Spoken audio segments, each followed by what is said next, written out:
Alright, hey everyone, this is Casey here again, bringing you another episode of a Massive Action Podcast where we interview entrepreneurs, dive deep into their mindset and also how they are able to take massive action to achieve massive success. Today we are super excited to introduce to you one of my good friends, founder of Home Central, top agent and all-around achiever in Singapore's real estate industry. Hi Lorraine, this is Lorraine Tan here. Maybe give us like a quick 30 seconds to 1 minute introduction of yourself. I'm a real estate agent with PropNext, and I created the Facebook page Home Central, and we well known for using videos, creative scripts to market our properties and put them on our platforms, which are Facebook, Instagram, YouTube. On our social media platforms, we also put up property educational content. We answer questions that we commonly face when we meet our clients. You can find those all on our platforms. Okay, good to hear. Thank you so much for doing that. I think very importantly is that when I talk to achievers and top achievers, it's not suddenly they get to that stage or get to become top achiever. I always like to dive deep and dive back into, I feel that real estate agents are entrepreneurs, right? It's just that the product they're selling is real estate. They're in the real estate industry, right? So when and how this entrepreneurship spirit in you actually came out, maybe when you're young, selling like lemonade stands or something stuff like that. I think I really never thought of myself. I mean, as an entrepreneur, it just maybe sort of dropped into my lap. Before I became a real estate agent, I was actually running my own soft furnishing company.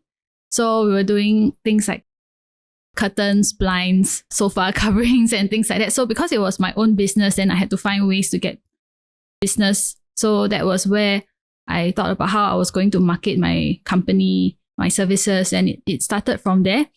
And then some of the things that I used to do previously in that company translated into my marketing strategies also when it came to real estate. Like for example, back then I did a lot of Facebook marketing, also reaching out to homeowners. So in the same way, when I came to real estate, that was one of the go-to platforms that I used. Yeah, when I just started out. Very interesting because I haven't heard of anybody really just stepping out of school and then just starting our own business. Is this your first career out of school or after school you're working in somewhere else, corporate Singapore or something like that? So my first job was in banking. After working for some time in the corporate environment, I felt that maybe I wanted a job that would allow me to have more autonomy, exercise my creativity to try to get more businesses, rather than the typical channels that were available back then. I wanted to be able to feel like I was in control of my career. So my family was in this soft furnishing business. And then, however, my mom was working more on focusing a lot more on hotel furnishings. And so that was what she was doing. So for my company, it was more focused on residential furnishing. Oh, interesting. How long were you in the banking industry? Don't mind sharing us. I think it was about 2 years. Which department you are in and stuff like that? Because my background is was mechanical engineering in NTU. So they put me in the back end side, where I was calculating commissions for the bankers. Then after that, I felt that it was a little bit repetitive and probably not really my area of interest. So then I requested to be shifted to a frontline department. So then they put me, because I was in the offshore banking, then they put me in client acquisition department. So that was my first job. Then after that, how long did it last? So in total in the bank was about 2 years. Wow, interesting, because I never knew. We know each other for so long, but this thing never came out. I was a banker last time as well, right? In a local bank. I didn't know we shared that history as well. Okay, so after 2 years, right? What actually triggered you to say that this is not for me anymore, right? I just want to get out. And actually, I feel, right, a lot of people, even myself included, when I was there in the banking industry, is that a lot of people know what they don't like, but they have this fear, right, to really step out of a good pay every month, end of month, right, or start of month, you'll get your pay. How do you manage to actually overcome that fear and actually really step out, either your family business or even right now in the real estate industry? I guess because of the support of my husband, because at that point of time he was holding a fixed pay job. So we felt like, we led quite simple lives. So as long as one of us had some, basic income, it was more important to find what we really enjoyed doing. That's why I took the opportunity, while he was having a fixed pay job to go into something. Was he your boyfriend then, or is it really a husband? Yeah, really? husband. Okay. Yeah. So when do you start dating and get married? So thankfully for me, I was quite blessed in this area. So started dating in university, first boyfriend, then husband, and then so from uni days. Okay, great. So you step out of banking, then you straight go to your family business, which is soft furnishing, right? You're saying? Yes, soft furnishing. How long were you in that soft furnishing business? I was in there for about 2 years. Yeah, also 2 years, 2 to 3 years.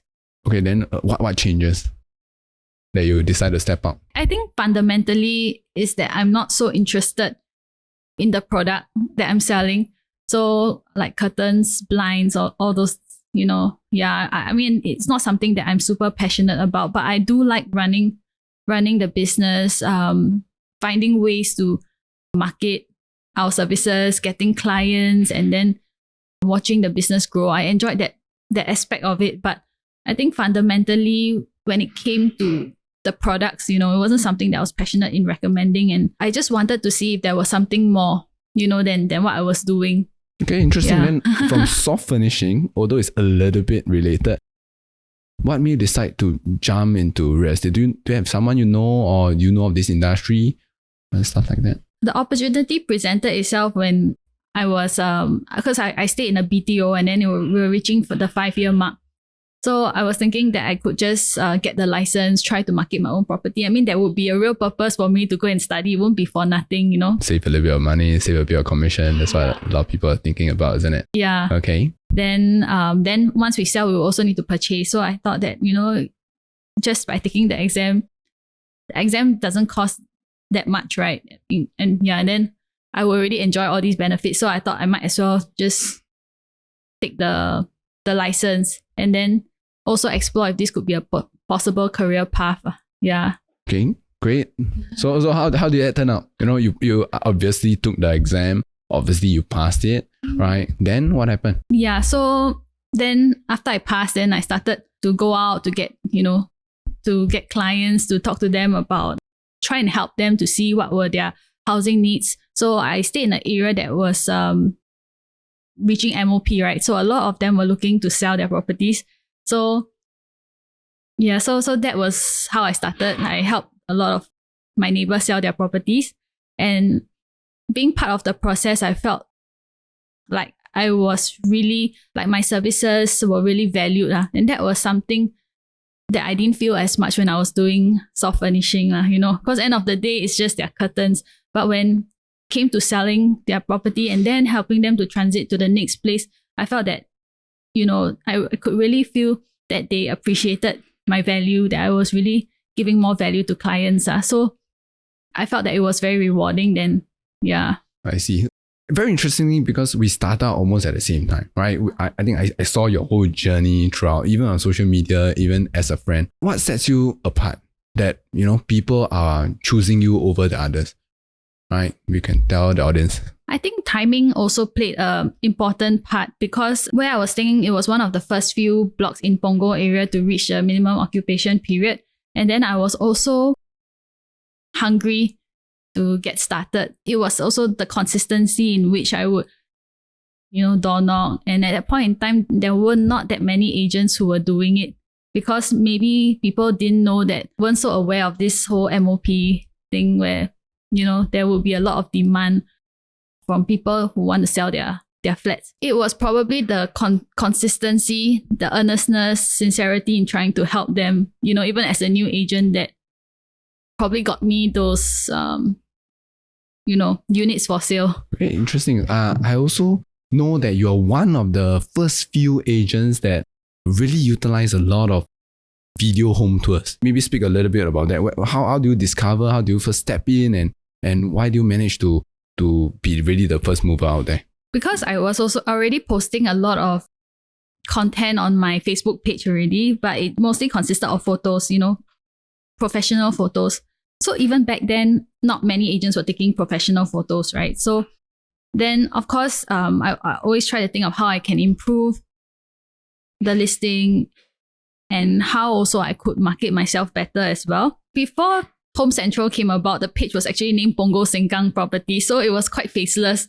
There wasn't a personal touch. So, after consistently putting up some content, I felt like the next step would be to introduce a more personal touch. So the first thing I did was a profile video to share with people who I am and, how I can help them, what kind of services I provide. So that was the first thing. Then there were quite good responses.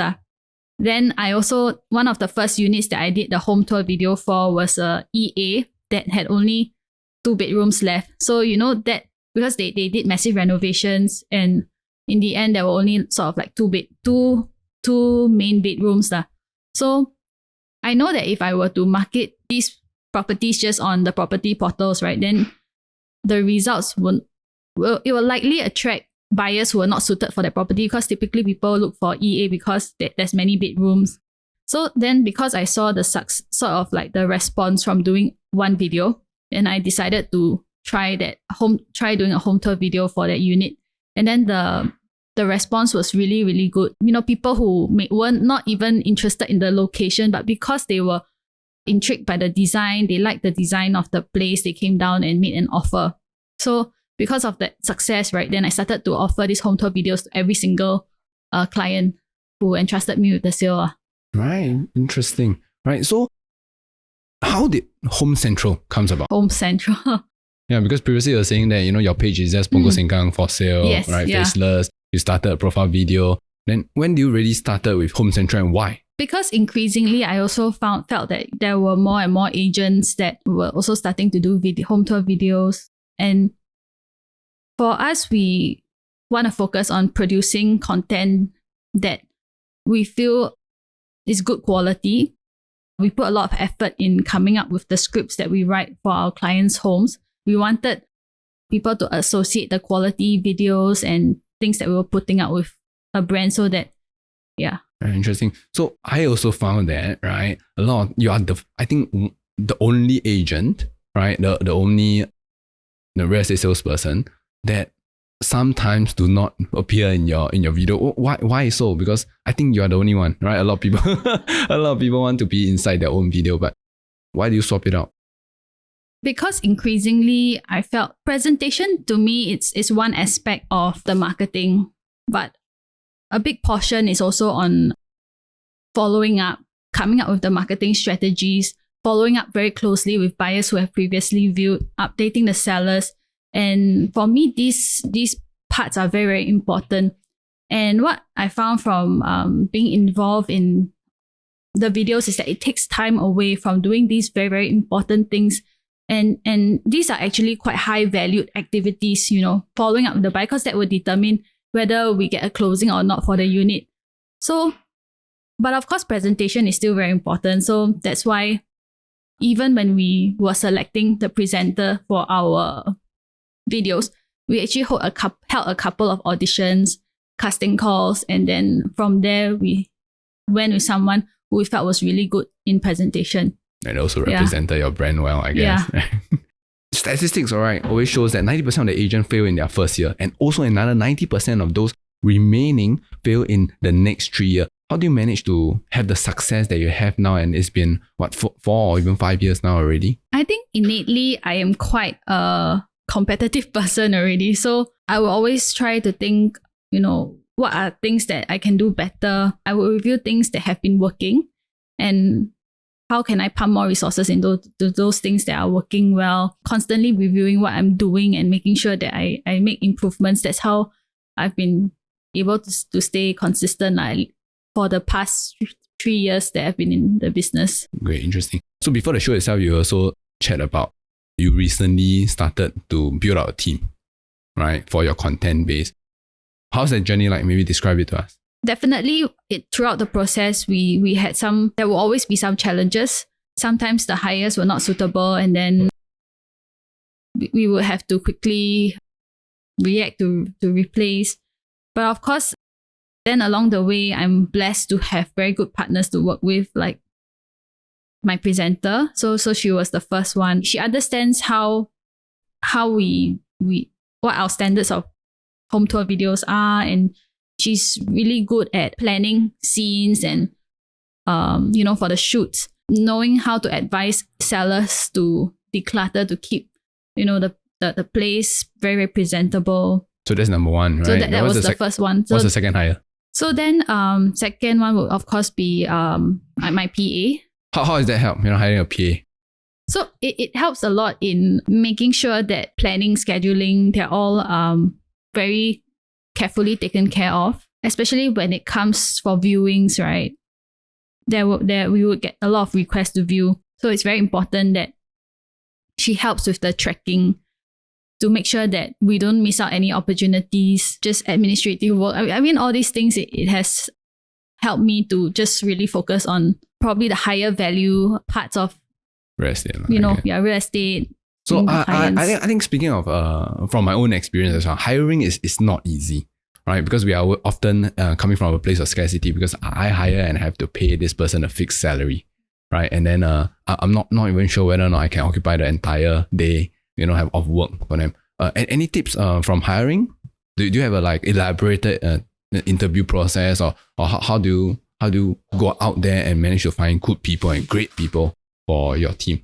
Actually, I don't really have a very, very elaborate process when it comes to hiring, but I think just when we meet the person, first and foremost, they have to be on time, just show up, because we've had situations whereby, quite irresponsible, didn't show up.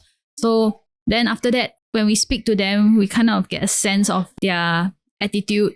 So for me, number one thing that I look out for is willingness to learn, to improve, teachability. So if I see aspects like that, then those will be things that I look out for, rather than the actual capabilities.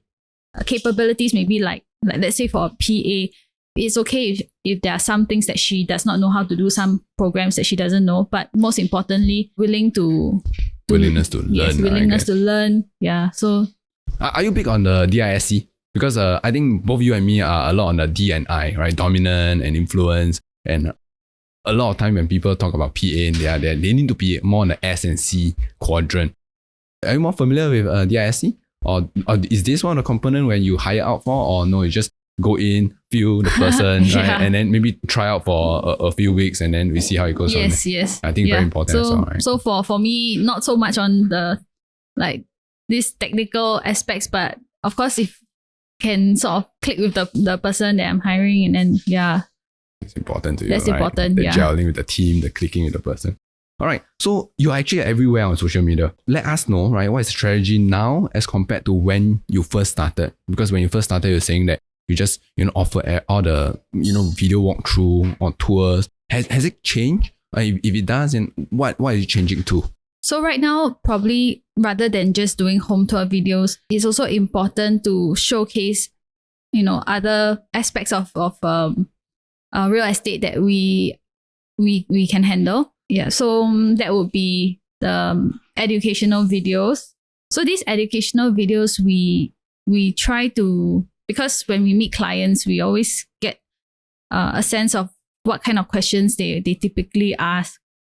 So usually I will capture these questions, review things that they have already asked me before. Then I would make educational videos on those questions, like ABSD or those kind of questions, processes that they have questions on.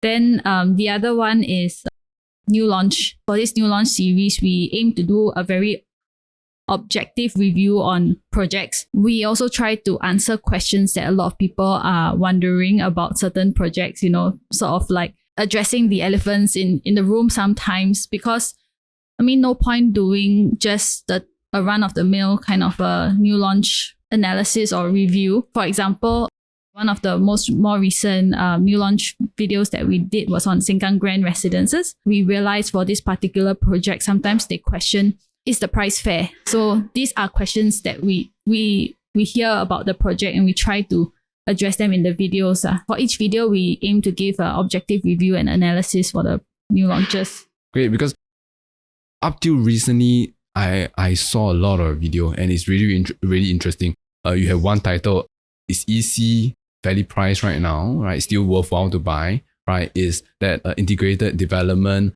have any sort of potential upside and stuff like that, right? Okay, great. Going outside of the social media and also content, other than social media, actually what percentage of your closed sales lead source comes from your own sales or sphere of influence, meaning friends and family, or cold prospecting, or is everything just really centered around social media?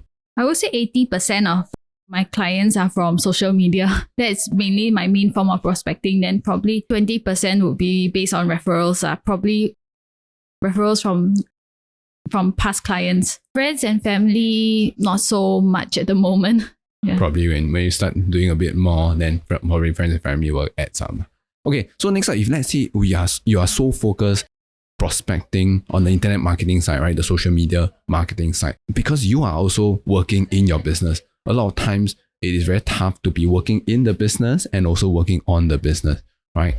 So how do you get to go to so many presentation with the sellers and the buyers and still manage to, at the background, running all this probably paid ads, right? I'm guessing, right? Paid ads on, where do you run all your social media?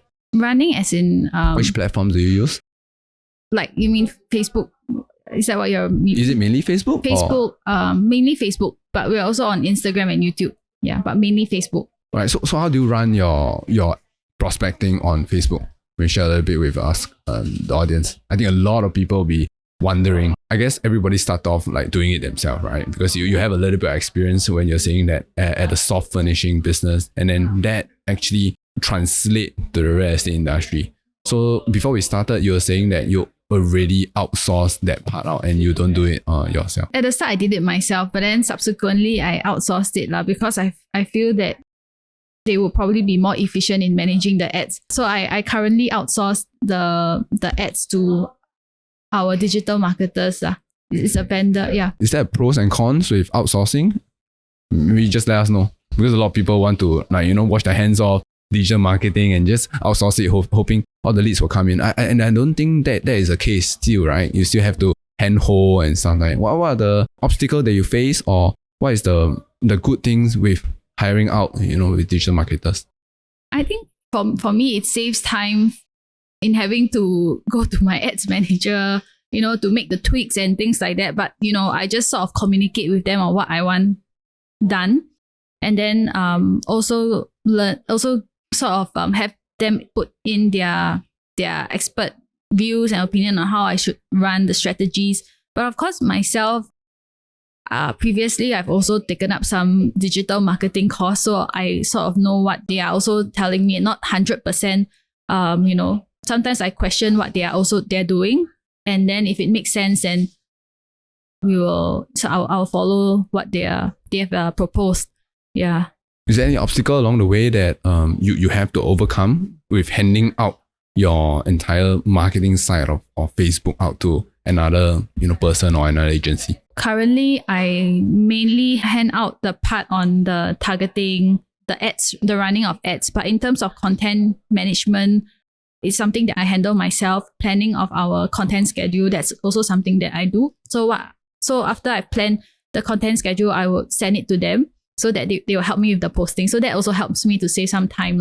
Yeah. I think a lot of people always feel that, it's either a return on time or a return on effort, right? If let's say they do not have resource to really go out and run all this sponsor ad, people always force to, maybe we're going to do cold calling, we're going to go do cold door knocking.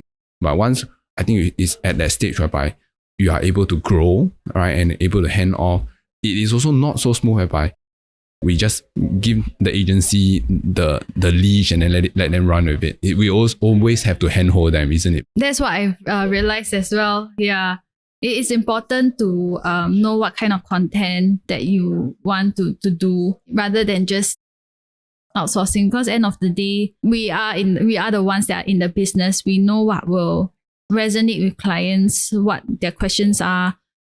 So that would be producing relevant content. So if we do outsource it completely to another vendor, then the quality would not be the same just because they are not in the business. I also have been following you very closely, and I think more and more your listing goes outside of the Punggol Sengkang. How do you handle all of this? It could be, sometimes it could be in Jurong, Yishun, and stuff like that. How do you manage to manage all these different listings? I work together with my partner Kelvin, so that's how we make sure that we have the manpower to attend to every viewing request. We just create the capacity to do so accordingly. That's how the business grows. So for now, we are able to attend to every single. We will make sure we don't miss any viewing requests. Yeah.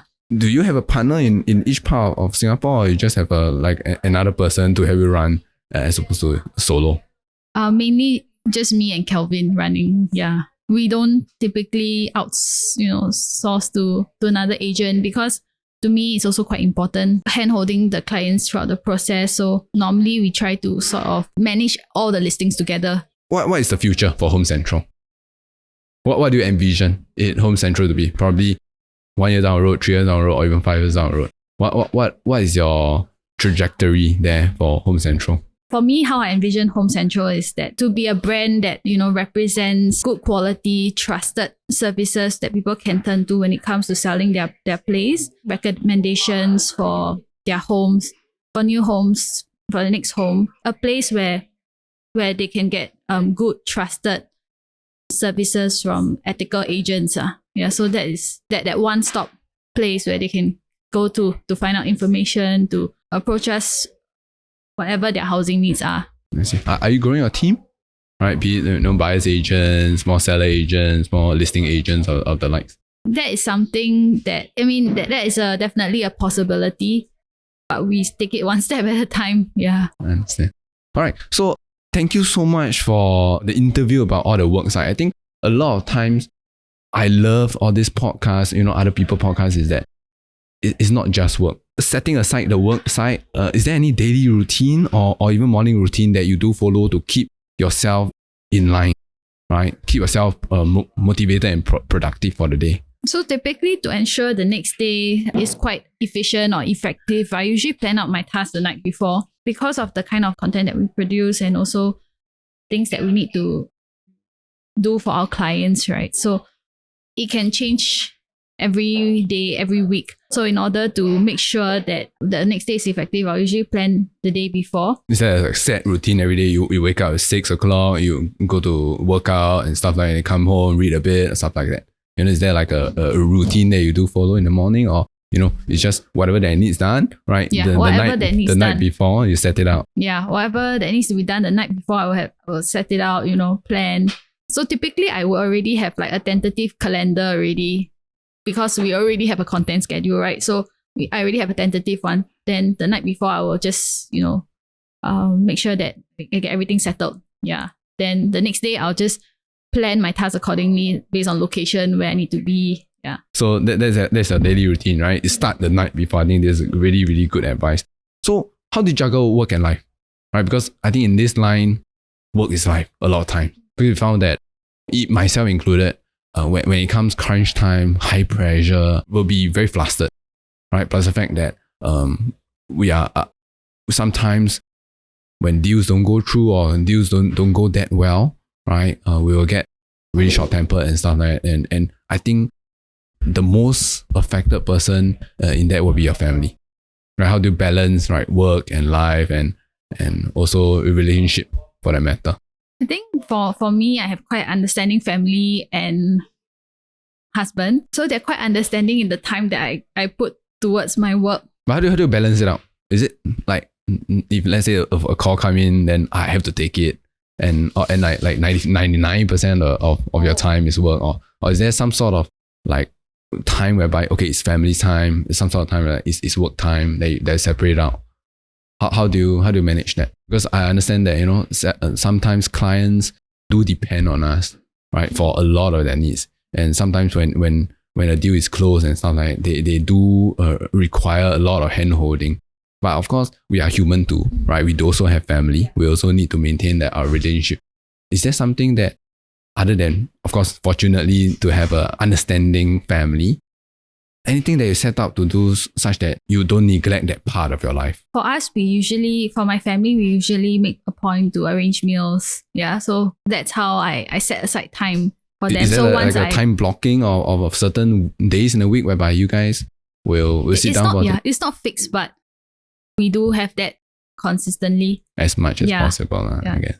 Then for my husband, he also puts a lot of time into his work also, so he totally understands, and we both have our own thing going. So the time that we spend will be at night, then sometimes we take drives, we talk and all that. So that's how we spend quality time together. And then on days that maybe I have some time off or things like that, then sometimes we take a little short trips to, like Malaysia, just to have that quality time together.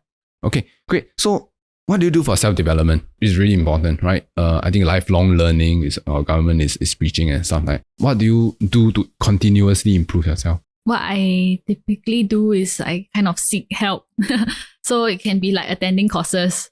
Yeah, so sometimes or getting trainings from my mentors in PropNext. A lot of time it's just in time learning. Yeah, I get help from them.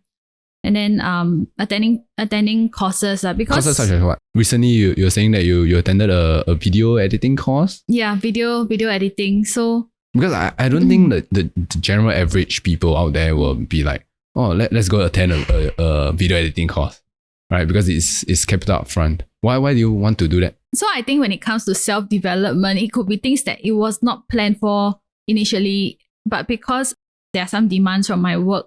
Because right now as a real estate agent, it's not just, we are also, there's all these video marketing or all these other aspects, right? And if we really want to improve the standards, sometimes we ourselves, we have to know what our videographers and all that they're facing, and then how we can better communicate and work with them. So then I started to learn all this, start having to learn these different aspects which I had not initially planned to do, or taking digital marketing courses. Yeah, so it happens along the way. And I think self-development, I think also talking to people who are stronger at certain things than I am, and then learning from them. So that's something that I do. And then once I speak to them, I try to put into practice what they have done. And the good thing about, I think, this real estate profession is that the learning curve is very, very steep. There will always be a lot of things to learn, adapt. Even if I had not particularly sought out the self-development, it is necessary to stay competitive. It is necessary to continually grow, learn. I love it. I love it when you say, you go approach people and to learn, because they always say good artists copy, great artists steal, right? Just, steal those people that they're doing well about where they're doing, and just collect their feedback and then just do it already, right? Just not walk down those difficult, treacherous path, right? Okay, so if you could give your younger self, right, Lorraine, if you could give your younger self, let's say your younger self when you first just step out of university at NTU, right, graduating with a bachelor, give your younger self 2 pieces of advice to accelerate the success that you have right now, what would that be? I think it was necessary for me to go through some of the hardship, the things to make me so. Because the reason for this question is that I think a lot of viewers out there are also real estate practitioners. Right, they will want to know, as successful as you are today, if let's say you can turn back time, what advice could you actually give them? Actually, not giving yourself, but what advice could you give, beginning real estate salesperson? The only thing that I would, because end of the day, when it comes to advising someone else, it's a little bit different, because I think everyone should plan their strategies based on their strengths. The kind of advice that I'll probably give myself like 2 or 3 years ago would probably be more on strategy wise, that I felt that maybe I tried certain things that didn't work, in the past, and caused me to waste some time. So then I would probably tell myself what to focus on. But from the start, for me, it's always been just go out and try, just go out and try. So that's why I kind of not have any regrets or anything from 2 to 3 years ago. Because at each point I felt that I had tried my best, I had given my best. I don't really have any regrets or anything. But maybe 2-3 years later, knowing how things had panned out, right? Probably not to focus on certain strategies and, do my business a little bit more different. That kind of advice. Great. All right. Thank you so much, Lorraine, for your time. Right, we have a lot of deep conversation and great content And so how do people get hold of you? Whether or not, if let's say they are interested to join your team, or they want to send some referral to you, right? How do they get hold of you? They can just drop me a WhatsApp or give me a call. Yeah. Now, what's the number? 97997955. There's a website that they can go to visit as well. Yeah, they can visit our website at homecentral.com.sg. Your Facebook page? Facebook page is just by Home Central. All right, great. So everything will be linked down in the video description as well, right? If let's say any one of you guys feels that Lorraine is a good mentor and would like to join her team, or have anyone that is a great referral to her, do send her all of these on the website and the Facebook, and also graciously she put out her own phone number on this podcast. All right. If this episode does give you value, do go out to any of your podcast app and give us a 5-star rating review. And our target is to get 100 reviews before the end of the year. And also give a shout out to Lorraine, who gave us her precious time today. All right. Anything else to add, Lorraine, in this podcast before I close out? I think that's it. I mean, that's all I have. All right. Thank you. And again, this is the end of the Massive Action Podcast. Thank you.